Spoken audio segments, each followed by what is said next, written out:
Welcome back to Ox Tools. I'm Tom. So another Meatloaf going here, number 42.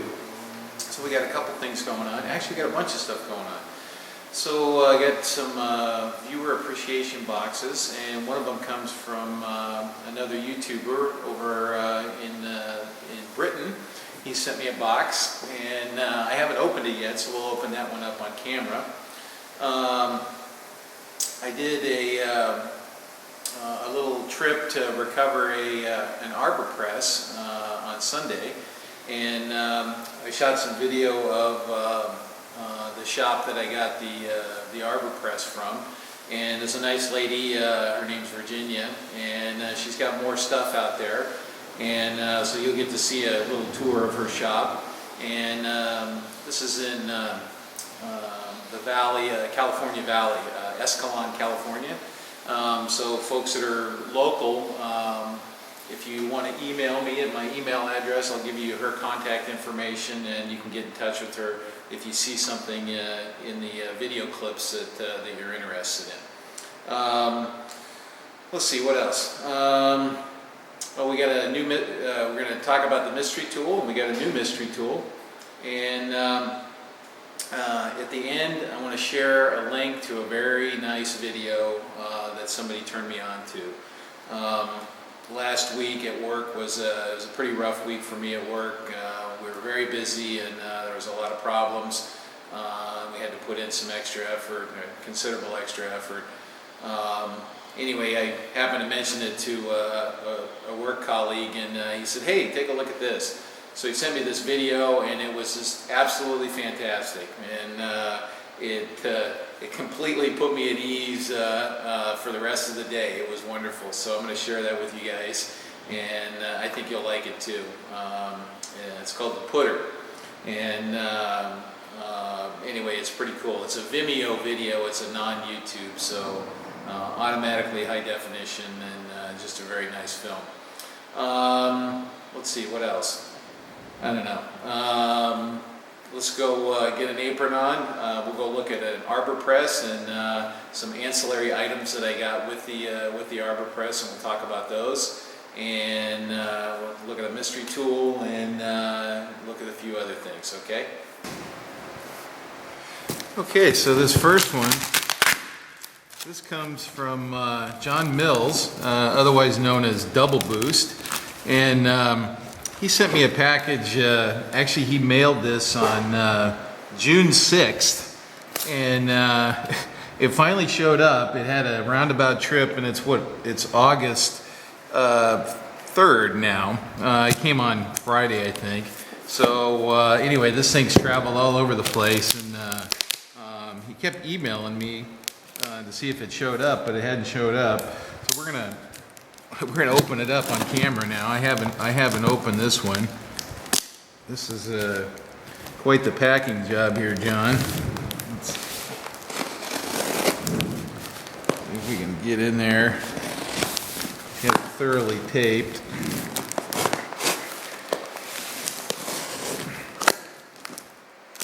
What kind of box do we got here? Oh, there we go.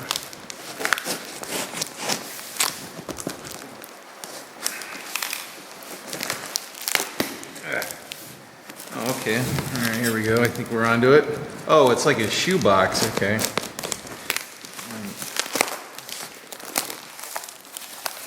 A little note in here. Oh yeah, I'm not gonna. Okay, so we'll get to that in a sec here. Let's see what the best way to fillet this thing is. There we go. Now we're talking. All right. Hey, I get to read the newspapers from England here, so I'll probably save some of those and take a look at them. All right, look at it. We got a bunch of stuff. So let's just take a quick look at the note that John included in there. I sent him a package a while ago with some goodies in it, some trays and stuff. Hi Tom, thanks very much for giving so much of your time to help others. I hope their items will be of use to you. Regards, John Mills. Well, thank you, John. Let's take a look at it. See what we got in here. All right, sent me some gloves, heavy duty leather gloves. Oh yeah, those are good. Yep. Okay. Go to good use. All right, let's do the easy stuff first. Uh-oh, feels like a hammer. Oh no, it's this thing. He sent me this one. Cool. So now I can't even remember. Oh, this is for marking. This is some kind of weird marking hammer. I forgot. Darn it! I have to go back and look. John did a whole video on this thing here. He had about 1,000 people trying to guess what this thing was, and it turns out it's I think it's for logging, for marking logs or something like that. And got this flexible head here. Anyway, all right, that's cool. Thanks, John. I'm going to add that to my my crazy hammer collection. Cool. Thank you. All right. All right, we got some more gloves. Big welding gloves. Oh yeah. Your big MIG welding gloves there. So, all right, thank you. All right, looks like we got a self-retracting 8mm. Oh yeah, I'm gonna have to deal with that. This is probably this British brass thread on this. Uh-oh. If I need to use this, it's gonna throw me into a tailspin here. So that's the self-retracting air hose. And then let's get rid of that.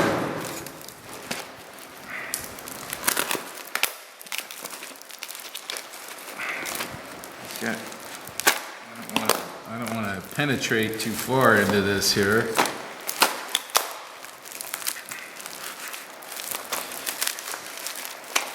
Well, it'll certainly pack securely.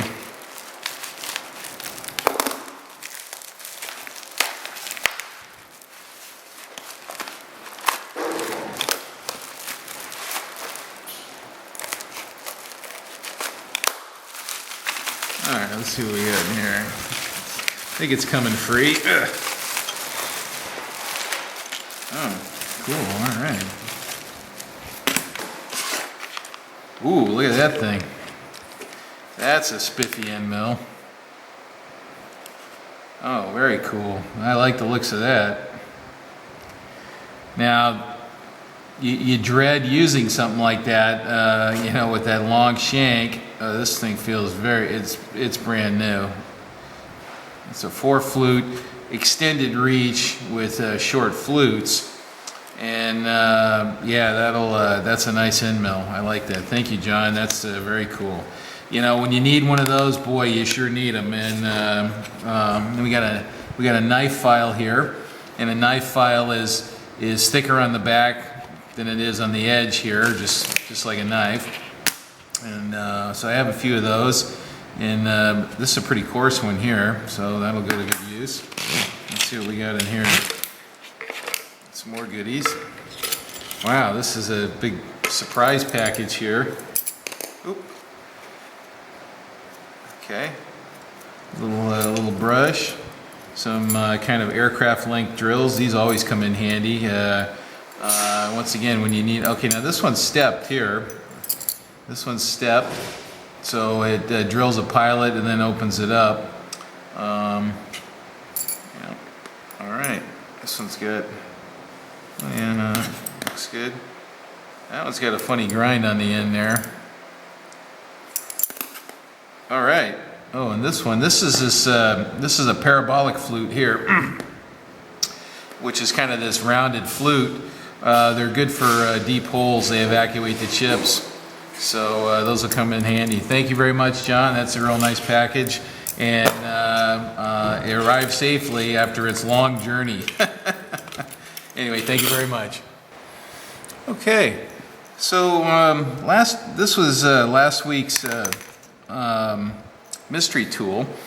And a lot of people guessed at what this was. And they got very close, but they weren't quite right.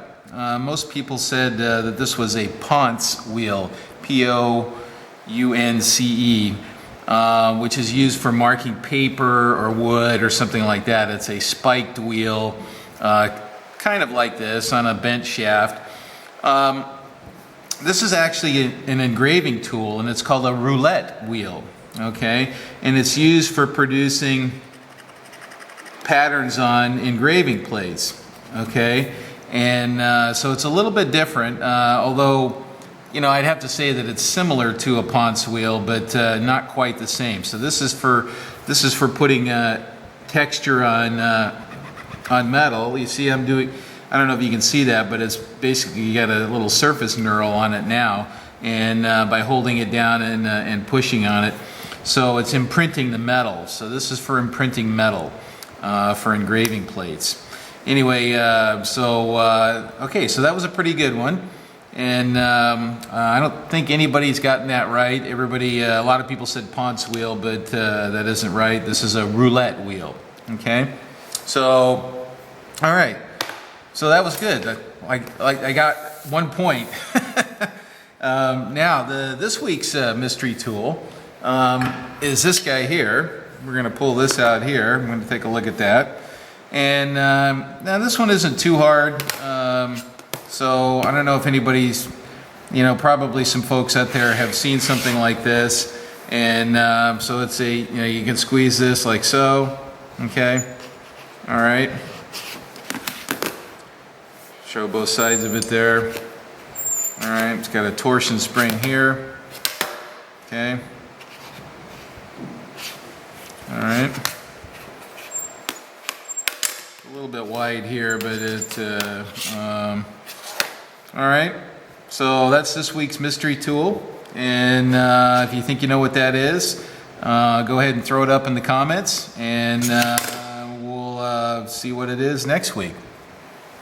Okay, so here's an example of an etching plate that has some texture on it, and this would be a good example. And I'm not going to rub this on this plate. This is a zinc plate here, and so this has a pattern, and I don't know how well you guys can see that, but it's somebody doing some welding there, some overhead welding, and so the image is reversed, and you ink this.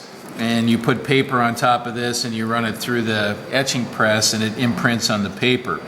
But this little roulette wheel is used for creating texture, and the ink adheres to these different areas and produces different lights and darks when you print them. So anyway, that's how this little roulette wheel is used, and this is a zinc etching plate here. Anyway, I thought you guys might like that.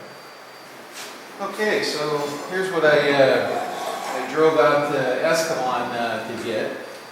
This is a Famco Arbor press, and it's a 3.5 R, and the R means ratchet, which in a large press like this is pretty important. That way you can ratchet your way down, and it increases your leverage too.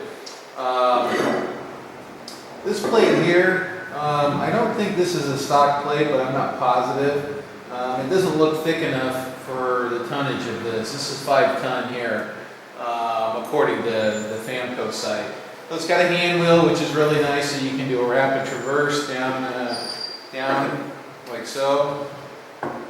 And then I'll stick the handle in here. And this one here, I don't know, I'll turn it a little bit. It's got a little brake here, so you can put a little tension on that if you want. I need to clean the ram. It's got dried grease on it, or weasel snot, depending on where you hail from. The previous owner put a light on it. I guess his vision was going like the rest of us here, so he put a light on it, which I'll probably leave. So I'll clean it and lubricate it a little bit. Let's go ahead and put the handle in here. The handle's no lightweight either here. And it even has it's got a cross hole in the handle for a cotter pin or key, depending on where you are. I don't really like that, but alright, they can run it down, and then so it came on a stand. I'm not going to show you the stand. The stand's not very pretty. I'll build a new stand for it. The stand that it came with this cable is about this height here, and it's just way too low. We probably want this surface here, somewhere around here, here, about that height, you know, when you're setting stuff there. You don't want to be bending over or have this thing, you know, right in your face when you're using it. So anyway, that was what I really went out there for, and pretty happy now. I have a smaller Arbor press, but it's not a ratcheting one, so this is a ratcheting one. It's got some higher tonnage. So this is the other thing I got. I was poking around in their pile of stuff, and it's a little rigid tight vise. And these are sharp here. It doesn't hardly look like it's been used. And this is kind of a nice, a smaller size here. So if you got a bunch of pipe work to do, Razor Ray, this is the vise for you, buddy. If you want to borrow it, give me a call and come on by. I'll let you borrow it. Ray's got a bunch of half-inch pipe he needs to thread, and we horsed around with a little fixture last week for threading it in the lathe, but his lathe doesn't have enough grunt to thread it. So anyway, I got all that. So price for the Arbor press and the other tools, it was $500 for all of it. It was a fair deal, so both parties were happy. So what more could you ask for, right? So we'll get this cleaned up, get it in service, and you'll start seeing it in the videos. Okay, so this is the small stuff from my little tool excursion out to Escalon, and Virginia, the nice lady that I met out there, bagged this up for me. Let's pop all that stuff out and we'll get a look at this here. Alright, so, you know, you guys know what most of this is here. Alright, we got a couple of hook rules here. They're both Starretts. This is a little 6-inch. I need to tighten up the hook on that end. This is a 12-inch, and it's a Starrett also. Alright, we got an Acme thread gauge here, okay, and it's a Starrett. And looks to be in pretty good shape. Alright. And then this guy here, it's a little depth gauge here, and this is a Union tool.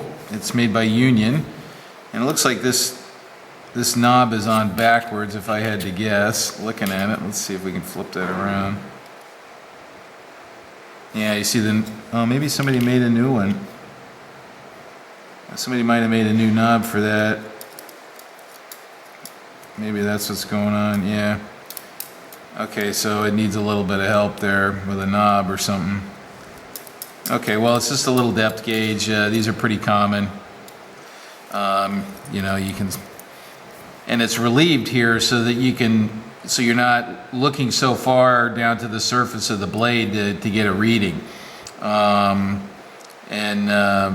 So that's why it's cut away like that, and that's normal on these. Anyway, it's in pretty good shape. It's still got this kind of, you know, cyanided finish on it, a little bit left there, not bad, okay? All right, then we got a spanner here, okay, and this is a Billings, and this is kind of an interesting, this is adjustable here, and so you can hook, and then the fulcrum point, you can move it around. I have one like this that's larger. There it goes. And sometimes they say the range on it. This one doesn't say the range. So I always pick up spanners whenever I see them. You know, when you need one and you don't quite have the right size. Now this one says special, so I don't know if it's came with something or is for a very, very special purpose. This little tooth looks a little different here, but anyway, it looks serviceable to me. All right, and then the last thing here was this puller, and oops, well, look at that. So much for that. The tip's busted on it. I guess I might have to do something with that. All I saw was the OTC here, and I said, oh, I'll just throw that in my little pile and go for it. But so I might have to make a new arm for it there. At least I got one for a template. I didn't notice that. Oh well. And it looks like it's seen, it saw some pressure there. Okay, so that was some of the loose stuff, and then this was sort of part of the big Arbor press. It's a bunch of key stock here, and it's just zinc coated steel key stock. So that'll just go in inventory there and go to good use. All right, and then I'm going to switch the camera a little bit, and then I'll bring the last thing over. Okay, so we know we have Adam's attention now. We have a red Starrett box. Looks like it could be a big dial indicator, huh? And but it's not. What we have in here is we have a surface gauge, and this was part of this tool lot that came from Virginia out in Escalon, and it's got a long spindle on it also. Let's tip out all the goodies there, and looks like it's got a second snug there. Maybe there. I should have looked a little closer. 2 scribers and 2 snugs and 1 surface gauge. So some of these come with 2 spindles, a long and a short, but I don't think any of them come with 2 scribers and 2 snugs. So I should have maybe looked a little harder. Anyway, this one's in nice shape. It's not rusty, and the pins move. And this has got 4 pins. Some of them only have 2. Seems to work okay. Anyway, I have a larger one, but it's kind of I don't know, it's a no-name one, and this is a nice Starrett here. And it's got that cyanided finish. Although that's interesting. Oops, that's interesting. I'm not seeing the Starrett mark on this anywhere. Interesting, huh? Well, maybe it's not a Starrett, huh?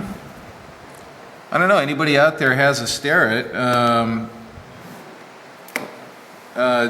Wonder where the markings are. I have to look at my little one. I thought it was on top here.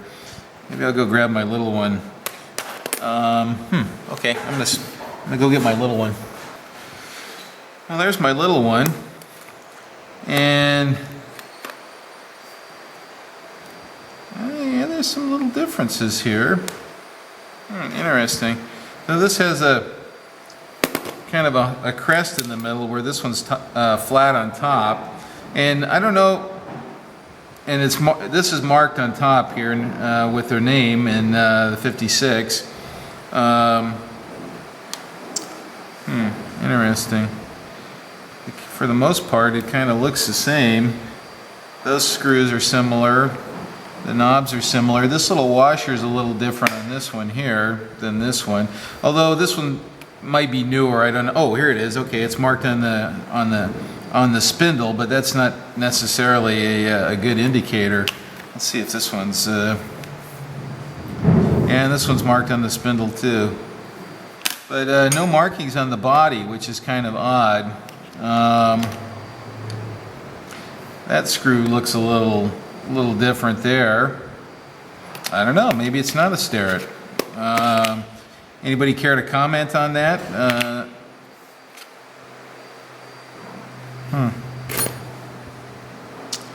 Well, it got me. Anyway, it's a nice surface gauge. So let's, well, I'm just going to leave it at that. And, boy, those look similar underneath there. Jeez. I'm just going to leave it at that, and I'm going to enjoy it. And anyway, it was all a good deal. So anyway, so that's it for the small tools. Okay, so we're in Escalon, California, and we're looking at a collection of interesting mechanical things. So this is what I came to look at. This is Arbor press. We'll just take a pass through and look at some of the things that are around. Some of the hand tools that they want to keep. Big roll away. stuff in there. We'll look in there in a minute. The drill press is for sale. Drill bits are for sale. I assume the table. Okay. All right.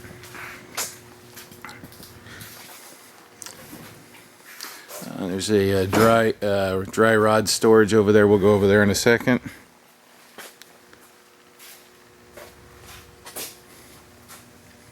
This guy was pretty organized. He's piped air all through the shop and has nice drops everywhere. It's really nice setup.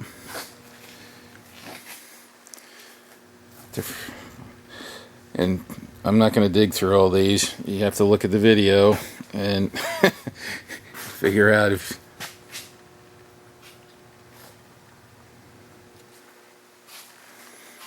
Alright.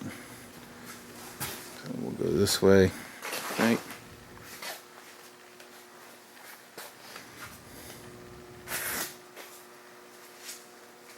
There's a track cutter here for oxy fuel. Follows a little track and has a torch. Looks like there's extra tips, and I think, yeah, there's an extra torch body. A couple of chainsaws. Yeah, chainsaws are keeping. Oh, chainsaws you're keeping? Okay, very good, thank you. Here's an oops, let's look at that real quick. This is a real interesting piece here. It's a welding table that's got a worm gear box on it. Let's see if I can turn it so you guys can see this. And the top can tilt, and then the top can actually rotate too, which is kind of cool. And it's got a big, what do they call it? A slip ring on the bottom to for the current to get through. Some screw jacks of different flavors. Solvent tank. We're just going to scan this way because I'm not sure what's for sale. He's got the compressor up there in the rafters, and then the tank. So this guy was pretty efficient on space here. Pretty cool. Okay, so I'm going to turn this one off and we'll go look in those cabinets over there at the other end. Is not always. Well, my memory's not very good. Okay, so this is... Huh? Oh, okay. This is cabinet number 1. He has the cabinets actually labeled here. There's a fuel transfer pump, a filtration unit in the back, some heavy-duty air tools, some automotive stuff. There's a strobe RPM meter, a few other things in there. Okay, let's pop over to this other cabinet, cabinet number 2. Let's open this up here. Okay, some grinders. What is that? I don't know what that is. Oh, big drill. There's some Starrett stuff here. Back plunge indicator. There's a back plunge that went to repair. There's a couple of mag bases, masonry drills. Another one of these articulating Starrett bases. Some more air tools. And some kind of automotive things in here. This is an interesting... Oh, this looks like a tapping... might be a tapping attachment on that, I don't know. Piston ring compressor. Okay, let's go look at that welding setup over there. Okay, so this looks like an old Lincoln... It's a Sears, actually. Sears? Oh, okay. Oh, you can see the name on it? Oh, there it is, right there. Oh yeah, how do you like that? That's a Craftsman. Around 1947. Oh yeah. 6 something. Yeah, arc welder, and then up above here he's got a rod oven. Oh yeah, it's got the taps and everything. Thanks. Yeah. So the different taps for the different currents there. Excuse me. And the rod oven here. This is a nice rod oven. And if you do a lot of stick welding, it's nice to keep your rod nice and dry and warm. All right, big light. Paint shaker. Oh yeah, the paint. Okay, you got to turn that on for me again. So, so you guys got to see this. This is wonderful here. This is a paint shaker. See the can? Okay. There we go. So it's mounted to a little compressor unit, and there it is, shaking the can. So you just put it on there and leave it on for a couple minutes, come back, and it's good to go. Pretty cool.